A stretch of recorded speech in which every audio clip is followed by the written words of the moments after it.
everybody. Welcome to this episode of Think Business. I'm looking forward to talking with Marc LoPresti. Marc, it's great to connect with you. I appreciate our mutual friend, Terry Duncan, connecting us. You've got a really cool, interesting background, so we're going to dive into a couple different topics. But Think Community, Marc is the founder of LoPresti Law Firm, a co-founder of BattleFin Group and IDI Group, a recognized authority in alternative investments. We're going to get into a lot of Marc's history and what he's doing now and what he's going to be doing in the future. Marc, I want to talk first and foremost. You are often on CNBC and all of the the Closing Bell and Bloomberg and Fox. Right now, I think a lot of people are looking at the stock market, hearing about the stock market, and there is a feeling of uncertainty. And so what are you guiding your people to as far as a mindset, how to think, and how to move? Sure. Well, great question, John. And first, thank you for having me and for letting me address the incredible Think Business Live audience. I hope it's not the last time we do this, but you'll have to be, and the audience will have to be the arbiter of whether or not you want to have me back. Right. Look, this is undoubtedly a period of unique and significant dislocation, uncertainty, and volatility in public markets. And when I say that, a lot of the initial reaction oftentimes is, well, geez, Marc, what about what happened, when COVID broke out? And what about what happened earlier this year when the Ukraine war broke out? And how could this possibly stand out as a unique period of volatility and uncertainty, given all of the black swan, as we call it on Wall Street, right? Given all of the recent black swan events that investors have endured over the past, going on 3 years. And the short answer is that the reason that we're experiencing what we are now is because much of it is a hangover in a very real way from the catalysts that were caused by things like COVID and the Ukraine war. And so what do I mean by that specifically? Number one, you can't give away money from a helicopter, making it rain like a nightclub in Miami, as we did, both in the prior administration and this one, without having an inflationary hangover to deal with. The trick, which this Fed has failed, unfortunately, is to act soon enough to catch that, try to tamper that inflation before it gets red hot, as it unfortunately has now, right? And act by raising rates, reducing the bond repurchase program, that kind of thing. And of course, look, the Ukraine war only exacerbated conditions that were initially catalyzed by COVID. I'm talking, of course, about supply chain and energy, right? So unfortunately, you have a crap show of exogenous factors that are making it really, really hard for the Fed, and can't fight the Fed in a situation like this, for the Fed and investors to navigate these markets. And, that's what we try to do. Let's dive into a little bit more what you said. I like to keep things, to a kindergarten to second grade level. So I want to kind of dive in a little bit more because, you mentioned at the end of your talk about inflation and, the Fed and interest rates, and the Fed is talking about raising interest rates as of late, about 1.25% through the end of this year. They're going to most likely raise it next year. There's Scudder talking that maybe mid next year they'll start to come down, but that I think is just kind of hearsay.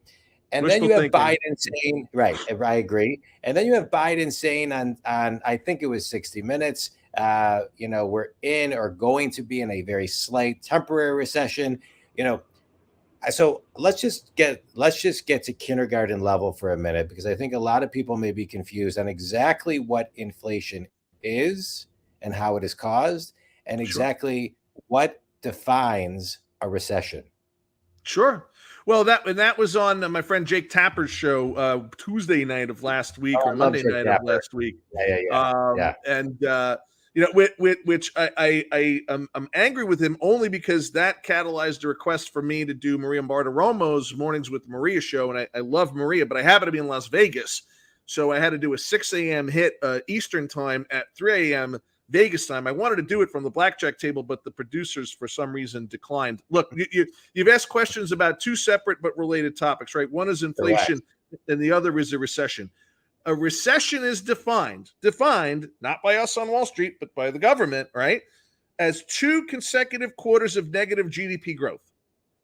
That was confirmed when we got the GDP numbers for Q2 of this year in July. We are in a textbook recession. I do not care what the president says. I do not care what various Fed presidents may say. We are in a textbook recession according to the definition provided by us, by those that are allegedly in charge. Okay, so the question becomes, right, and the comments that the president made on Jake's show the other day, bordering on irresponsible, right? Like letting the public be under a misconception that we are not in a recessionary and inflationary environment that's going to be around for a while causes people, unfortunately, to do what, John? To spend more on credit. Okay, one of the data sets we look at, and you mentioned BattleFin, it's a data company I co-founded some 10 years ago. We look at data sets from across the country, and one of the big data sets we look at are consumer credit card balances and how they are increasing or decreasing. We're at 1.15 trillion aggregate consumer credit card debt right now, worse than it was even prior to the pandemic when folks were out of work, waylaid, putting expenses on their credit card, working from home, using Grubhub and Seamless till the cows come home. We're adding credit card debt at an alarming rate. Go ahead. I'm sorry, John. With APR credit, with monthly charge credit card fees going up. No doubt, right? Yeah. So that's where that kind of commentary becomes, unfortunately, I think, irresponsible. And I think we're going to see some of the backlash from that in a few weeks here in November, because the public is saying, well, wait a minute, I know what I'm paying for eggs. I know what I'm paying for groceries. I know what I'm paying. I mean, rent, my God, is at, all-time highs in a lot of major cities and even secondary and tertiary cities in this country. So the public knows what's going on because they're feeling it in their pocketbooks, unfortunately. And then when you add things like long COVID, which is another thing we could spend an entire podcast on, it makes for a very difficult environment for investors and for consumers. Yeah. Let's talk about that for a second. Feeling it in their pocketbooks in a market like today. How do you save and where do you save it? How do you save? Well, I think, and we're seeing it by people taking advantage of the deep discount stores, right? So when we started to see this happen, when we started to see the path that the Fed was on, mid to late second quarter, certainly going into the summer, I talked about the dollar portfolio, and you can Google my name and see me talking about this on Fox or CNBC. That we thought that the Dollar Generals and the Dollar Trees and the TJ Maxx and the Ross stores of the world were going to be the beneficiaries of what is unfortunately consumer demand destruction, particularly consumer discretionary demand destruction, right? So people spending less on throw pillows and home decor, which is why you see elevated volumes across inventory volumes across all of the home good stocks and names. So, hard for me to give people advice in terms of individual savings other than to have a plan and save a certain amount of money every week. There are programs that you can auto deduct from paychecks into different savings programs. There's lots of great apps that do that. But this is going to be with us for a while. So don't splurge on that trip to Miami if you didn't already do it in the summer. Define a while. What do you think? Where do you think will be, when are we going to kind of come up from air? Because I don't even think we haven't even really gone in yet. So what does December 2023 look like for us? Oof. Well, I hope December 20. I just want to say one thing. I want to say one thing because I think it's important. Yeah. Good. We're recording this in October 2022, but things could change one day from now, 30 days from now. So if you're listening to this outside of that date, I just want to make that footnote. So, but as we sit today, what is your thought, your forecast of end of next year? Well, it's really hard to say how we're going to wind up next year, and it depends on if you're asking about where the S&P is going to be, where interest rates are going to be, where rents are going to be, where prices for commodities that impact consumers' wallets most directly are going to be. And unfortunately, John, almost all of those things is going to be determined by whether or not Jay Powell, which is what we lovingly call him on Wall Street, Jerome Powell, our Fed chairman, if he knows when to take his foot off the gas on raising rates and when, right? Because the fear is you go too far because you took too long to act, right? So now you're playing catch up. You're using lagging indicators and lagging data that's not telling you what's happening today or last week or last month, but last quarter, which is in and of itself a bit of a tremendous flaw. Yeah. But if he goes too far, what happens is you raise interest rates too much, right? You get ahead of your skis, as we say. You drive hiring costs so high, right? Because as interest rates go up, it impacts employers and corporations. It costs more money to borrow, more money to make things, more money to hire people. Employment is impacted negatively. This Fed, by the way, has said they know that. They don't care. They know there's going to be labor market pain and that the labor market's too good. I'm sure the average person's happy to hear that.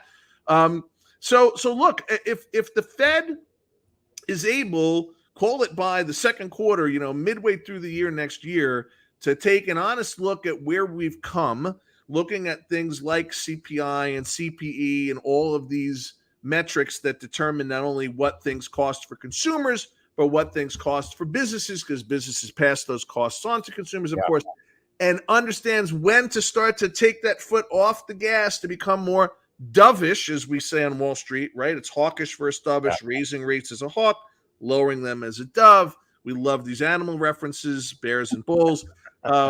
If the Fed is smart about looking at where we are in the economy and employment, the cost of goods, of what it takes to put food on the table, and of course gasoline prices, but the Fed doesn't control gas prices, notwithstanding that misconception, then we could see things start to turn around the middle of the third quarter of next year. Okay. My concern, and I know that's a long answer to a short question, it's the lawyer in me, John. I still can't help myself, even though I'm retired from the practice at this point. You should have walked out of your LSATs like I did. Well, there you go. I probably did the first time, if my memory serves me correctly. That's a whole, but that might have been the bar. I don't know. All right. My concern, based on the Fed's pattern of activity historically, is that they're not going to know when to take their foot off the gas. They may overshoot and push us deeper into a recession, which means December of 23 might suck because December of 22 doesn't look too good if you're a retailer. Yeah. Okay. Thank you for all of that. I appreciate it. I want to move you're talking about lagging indicators, and I want to move a little bit to leading indicators. And sure. I want to talk about move a little bit away from the market. That was a great mini master's class to BattleFin Group, one of your companies, which I love the phrase, if you don't bring data to the meeting, I'll just use my own opinions. And so I love talking about data, but I also, on the flip side of that, the story goes, whether it's fact or fiction, that Sam Walton used to be in his boardroom and they would bring all the data in and he would look around the room and say, nobody here even shops at Walmart. He would take the data, go to the diner, have some pie and coffee with his customers, come back to the boardroom and say, here's the data that is meaningful to our customers. Let's parking lot the rest. Yeah. And so let's talk about data for a minute, because there's the data that we can really do something with. And then we have to put in our intuitive nature and then mix it up and really make a decision. And I think today, when I see this as a business coach, I work with solopreneurs to Fortune companies, C-level execs to salespeople and managers. I think it is more common today than it was even a month ago. It's harder to make a decision. And so being somebody who is, founded a company, again, BattleFin Group, I think it was 10 years ago. How should people be getting data? How often should they be getting data? And how do they extract data in today's world to forecast a decision? Yeah. So that's a great setup. And I love the Walton reference, and I may have to use that. Make it your own speech. So look, it really depends on who you are, right? So to further set the table, although John, you did a great job. We are at a point now that there is so much data, right, that we're in data overload. There's actually a new word, there's a new phrase that was created late last year to describe the quantity of data that is now present in the world, and it's called the zettabyte, right? So you might think of things like gigabytes and metabytes and things like that. There is now the zettabyte, and it's like a trillion bytes. I know I screwed that up, but it is a shitload. That's also a technical term of data. Okay, we are creating it at such an unprecedented pace through, of course, our smartphones, right? Every time we use an app or open our phones, we're generating data, whether it's location data, whether it's what we're buying, who we're interacting with, what we're consuming in social media that's telling advertisings and corporations so much about us, or the proliferation of data through IoT, right? Internet of Things, or what I refer to as IOE, which is Internet now of everything, right? Yeah. So everything from our refrigerators to our toasters to our coffee pots are all internet connected and sending a ping, sending a signal. All of us that have Wi-Fi in our homes, that Wi-Fi router is sending a signal. It's pinging home base, ET phone home, right? And that's generating data. So we are generating data and will continue to do so at such a ridiculous and unprecedented rate that if you don't include data in the conversation, you're completely missing out, right? It's also a reason, by the way, talking about the investment side for a moment, any bet against data-related infrastructure, whether it's cloud, whether it's data centers, whether it's companies that make software to help to curate, consume, and derive insights from data, which we're going to get to in a second, I think is a crazy bet, right? Just because of that, and you know, I'm invested there. So full disclosure, I've got a dog in that fight, or a horse in that race. But there's no doubt that you've hit on something. We've come in the industry from the point of just give me the data, right? Give me the raw feed, give me the ones and zeros and the X's and O's, to other than the top hedge funds and the top corporations, and I mean even more top than Fortune 500, they're like, give me the answer. Yeah, give me the answer. Okay, tell me how you got it. You used sentiment data, credit card data, geolocation, email receipt, and social media activity. But I don't want the ones and zeros and X's and O's. Just tell me, is this product winning or losing? Is this investment strategy winning or losing? Are we long or short Tesla, Netflix? I don't want the raw. Yeah. For individuals, right, which is an equally and perhaps more important part of the paradigm, because it's where we get the stuff from. It's understanding your rights as a consumer. It's understanding what's being captured about you and when and how, okay, which is part of why, and folks watching this will notice that, you know, about 8 months ago, you saw a lot more of these cookies notices that pop up when you visit websites, like 1,000 times more than you used to. Okay, that was because of a change in legislation, a change in how consumer data protection is viewed from a regulatory perspective. And folks, the good news is you're going to be able to, and you already are, but you got to go find it. You're going to be able to more readily monetize your data. In other words, to say to the companies collecting your data, yeah, I'll tell you what I like, what I drive, what I spend, what I wear, where I shop, what I go on vacation, what my favorite color is, right? But you got to pay me, and you got to pay me in something more than a $1 Starbucks gift card. Yeah. So data privacy laws are propelling individual consumer use, collection, and monetization of their data, and I think that's a good thing. Yeah, I love it. That was great. Okay, I want to talk about you, the entrepreneur. You graduated New York Law School in 1997, 20 plus years of practice as a securities attorney in New York. Back in 2020, there was an article where Dell forecasted that by the year 2030, 85% of the jobs that existed don't exist in 2020. So we were already in a pre-pandemic, pre-COVID world of a very accelerated, turbocharged decade. Many will say that I've talked to, many clients, many people I've interviewed, that COVID actually accelerated that in many, many ways.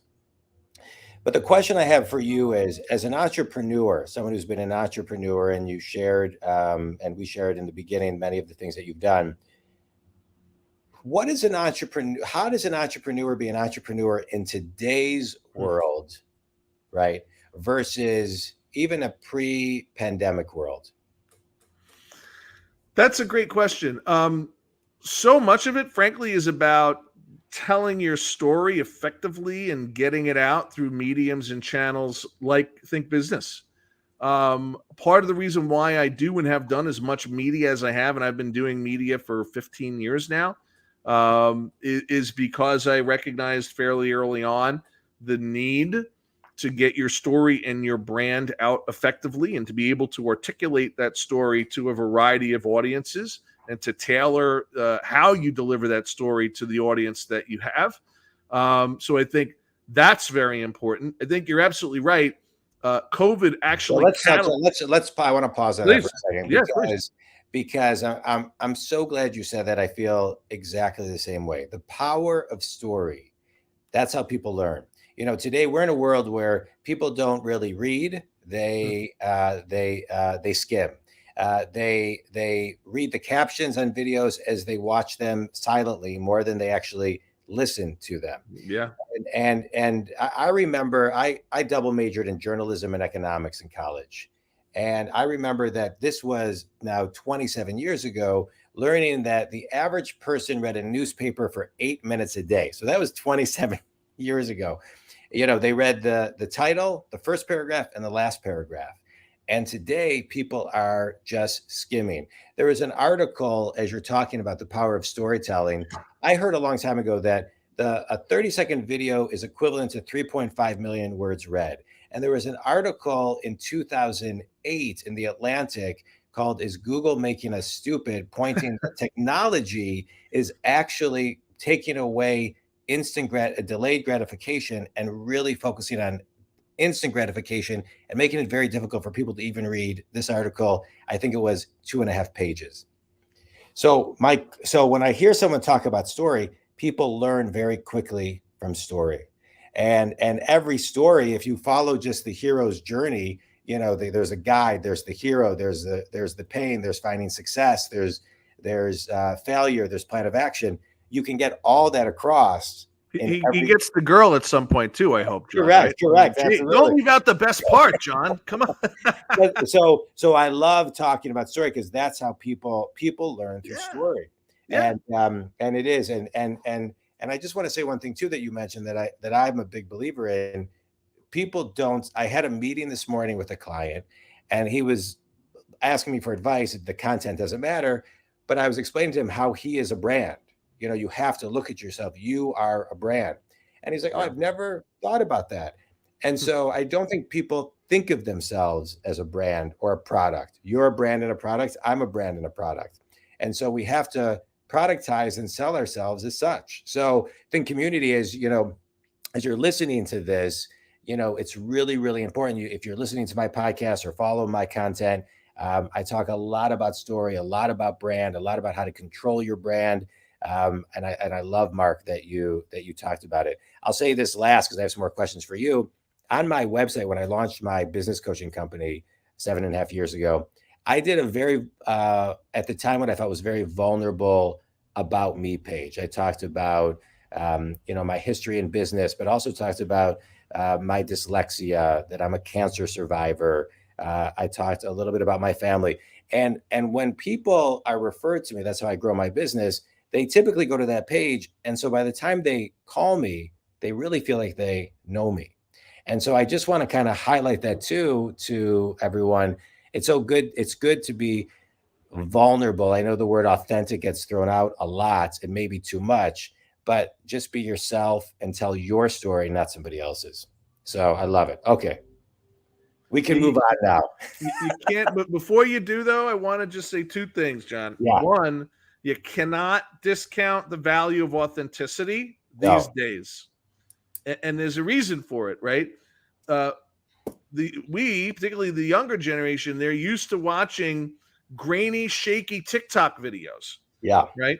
They don't want overdone production values. They don't want, you know, pyrotechnics and all of that. They want that authenticity, and they see through it when they don't have it. The other quick point I'm going to make is there's a reason why storytelling is so effective in terms of teaching.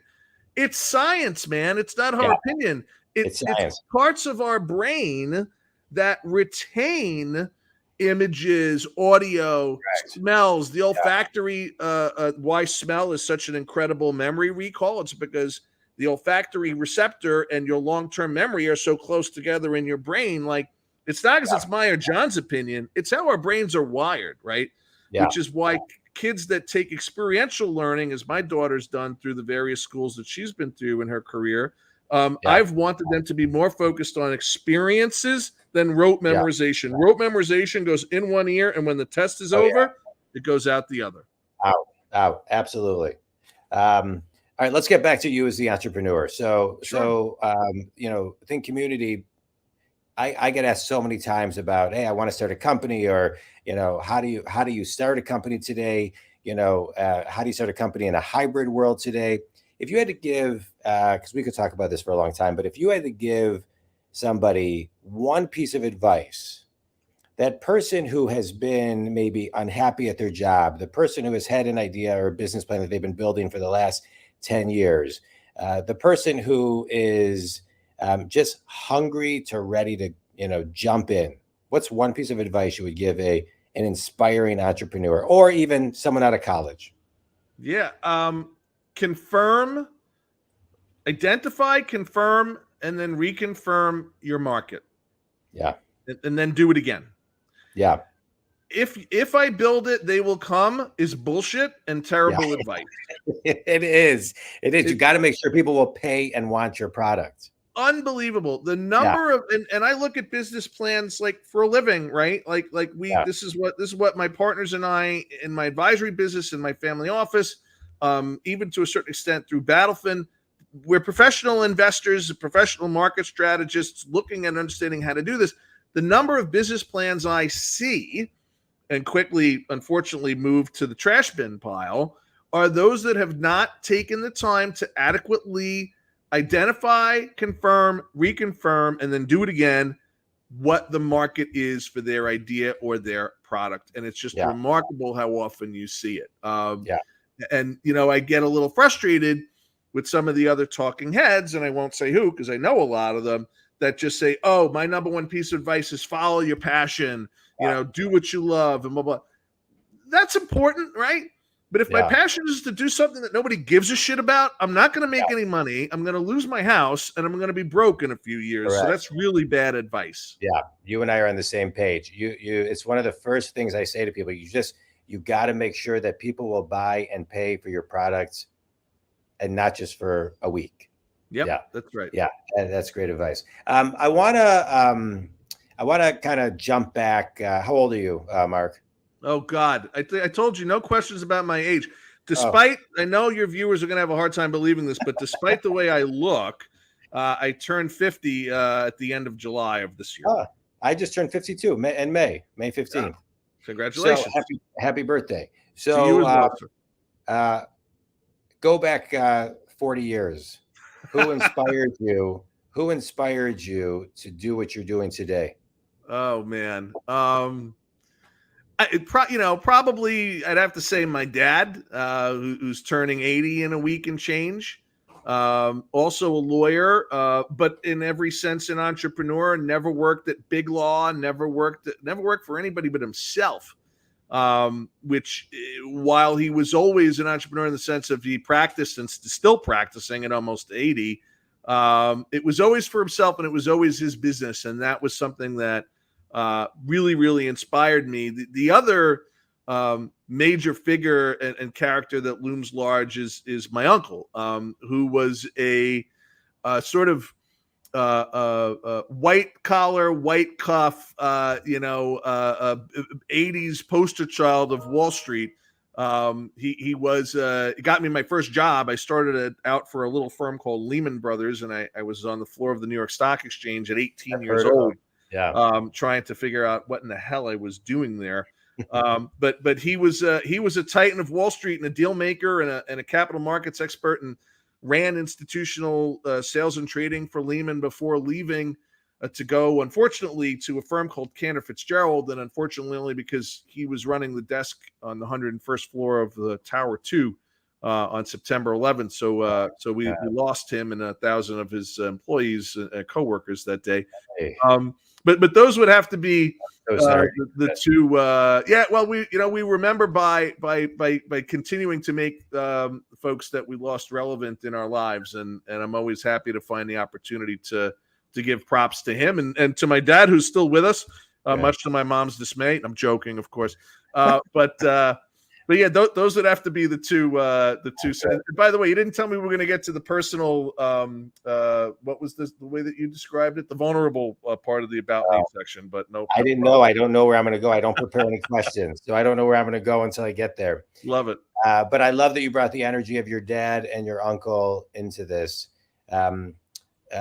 What's a piece of advice that either one of them or both of them gave you that you carry with you today? Oh man, most of my uncle's advice I can't repeat directly because there's a lot of expletives involved. Yeah. I mean, this was sort of the end of the golden age of Wall Street when we still traded in fractions, and I can sort of picture him smoking a cigar, with his feet up on the trading desk with seas of paper around us. Don't take shit from anybody is probably one of the best pieces of advice that he gave. And my dad, I can't put it into an anecdote, but the number one thing that he stressed and valued was education, right? I mean, and he even said to me, because I was on Wall Street before law school, then came back to Wall Street as a lawyer, and since retiring from law, he said, look, get the law degree. You don't have to practice. You can come right back and be a sales trader, an institutional equity trader, whatever you want to do. Wow. Of course, I did practice because I realized the value of having those two arrows in my quiver, being a capital markets guy and having a law degree, but the value of education and never stop learning, right? And it doesn't necessarily mean that you have to go through a PhD, MBA, et cetera, et cetera. That's not for everybody, and I get that. But never stop learning. I like to find something that is of a new subject matter to really dive into and get as expert as possible in that subject. And I try to do that once a year just to continue to grow intellectually. Have you watched the TED Talk, The Power of Wonder by Jeff Perkins, the founder and CEO of Priceline? It was a while back, but yes. It's great rewatching it. He does something called info sponging, where he spends 15 minutes a day doing research on things outside of his business, so he understands the ripple effect. It's a Think Community. It's a great TED Talk. If you have not listened to it, and if you have, you may want to listen or watch it again. All right, Jeff, Mark, a quick speed round. Jeff Perkins was the guy's name. Mark, quick speed round. In the energy of never stop learning, what's a book that's had the biggest impact on you? Principles, probably. Dalio. It's great. Yep. Yeah. I mean, if anybody needs a book that takes a year to read, buy that book. It is classic. It is a great book, and it's every business person should have it. It still amazes me how many people don't know who he is, but he's one of the top hedge fund guys, top 100, I think, in the world. Better than that. His book, and his book Principles is outstanding. Last question for you, Mark. One thing that everybody needs to learn more of when it comes to understanding the market is? Don't fight the Fed. I mean, I know it sounds somewhat cliche right now and certainly overstated, but it seems like a lesson that investors still need to learn and relearn. It should only be something you need to learn once, like a kid touching a hot stove. You generally don't do it a second time. But investors seem to need to be reminded of that. And the other one I'll say, and I'm going to do two. I know you said one, but I'm going to do two. Where's yours? History repeats itself. And I'll give you a very good example of one of the reasons why we are actually somewhat bullish going into the end of the year. We are in a midterm election year. I know we mentioned politics earlier. I'll bring it back just for a moment. The S&P has had a positive reaction to midterm elections 100% of the time since 1946, and 12% increase to the S&P 100% of the time when the Republicans have retaken the House after midterm elections since 1946. That's just science, folks. Those are statistics, right? So things like that, macro themes tend to repeat themselves, perhaps not to the same degree, perhaps not to the same impression, if you will. But if we don't believe that history repeats itself, then we're doomed to repeat the mistakes of the past. I think that was Churchill or Aristotle or hell, I don't know, John. I'm out of quotes at this point in the interview. It's all right. It's all right. Marc, I appreciate your time and your insights. Think Community. Thank you. You know, as you all know, I'm a business coach. I work with successful people who are stuck. I get them unstuck. Marc shared a ton to help people get unstuck in many areas today. I'll extract one thing that resonated with me, although many of the things you said did, is we have to know our story, own our story, and then market and monetize our story, as well as our brand. It doesn't matter what industry you're in, we have to do it. For those of you, and I hear this a lot, you know, well, there's a lot of people out there. It's a very crowded space, and which means you need to do it more. Right. Especially when there's distraction is high, and we have the human being is has a lower attention span than a goldfish of 7 seconds. We have to keep ourselves in front of our potential clients. Marc, thank you for being on Think Business. I really, really appreciate your time. Tell people how they can connect with you and learn more. My Twitter handle is MXLESQ. My Instagram, I believe, is MXLoPresti, LoPresti. But most of the business stuff is on Twitter, unless you want to see vacation pics on Instagram, which you're welcome to come see. But those are the two primary ways. And I speak at 4 to 6 conferences a month. So a lot of sort of popular ones with individual investors love doing it. But John, thank you for having me on. I hope we'll do it again sometime. No, 100%. We absolutely will. Marc, thank you. Think Community, thank you. Marc, appreciate all your time. Thanks so much. My pleasure, sir.